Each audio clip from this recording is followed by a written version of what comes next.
In this video, we're going to add a new page to our blog. Now, we briefly touched on this in a prior video whenever we added a contact form to our blog, but I want to cover a couple other items that we did not cover in detail in that particular video. So first off, we log into our dashboard here, and right here at the at a glance section. Again, this is going to be at the top left corner unless you've customized your blog dashboard where it would not be here, but this will show you what you're looking at within the blog contents. You got a couple of posts, you got a couple of comments, and one's approved. You can change your theme and all kinds of cool stuff right here.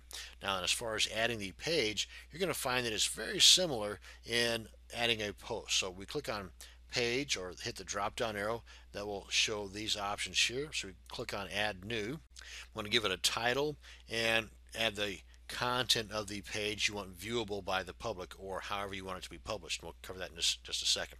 Now the title here is going to be, what are we going to say? Dog training. So everything within this page is going to have to do with dog training, more than likely. So we'll put something here about training a specific dog, for example. This page will be about training chows. And over here, same options that we had with creating a new post. You can save the draft in case you want to come back later and edit it. Visibility, however, is a little different. Here you do not have the sticky ability, but you do have the public, password protected, and private. And again, the difference between these two is the password protected. The public will see this, they just won't be able to access the content unless they know the password. Whereas the private, the public will not know this page exists at all. And the publishing time, again, you have that same option where you can post date or predate it, but by clicking on edit and give it the date of your preference. And down here further, we can choose the order in which it's going to show up on our navigation bar, because all pages will show up on the navigation bar unless you have the ability to choose otherwise, which sometimes is theme specific, meaning that depending upon your theme, that option is available or not. And there's also plugins that will allow that to take place or not. As we touched on earlier, one of the plugins we have installed is exclude pages. And we'll cover that here in just a second. By ticking or unticking this box, this page will not show. If this is not checked, this page will not show up in the user menu, meaning navigation bar. But we want it to show up there, so we're going to leave that checked.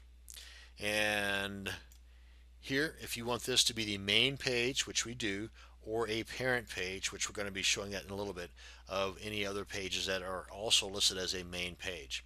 But right now we want this to be a main page.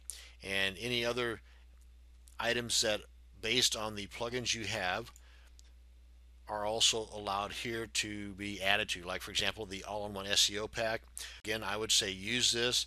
Just like in the add a new post video, we covered the all-in-one SEO pack and the benefits behind using this. Same holds true here.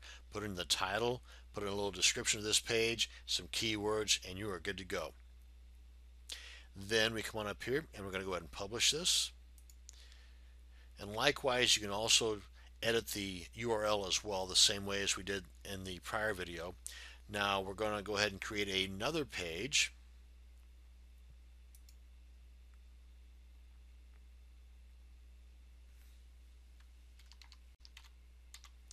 Training beagles. And this one is going to be the same, except down here we're going to make this a child of dog training. Everything else is going to be the same. One up here and publish. Now then, if we go ahead and view our site, here's the dog training, and it gives us that drop down, the child page of training beagles. Now technically I should have done another page that was for training chows and made that also a child of training dogs.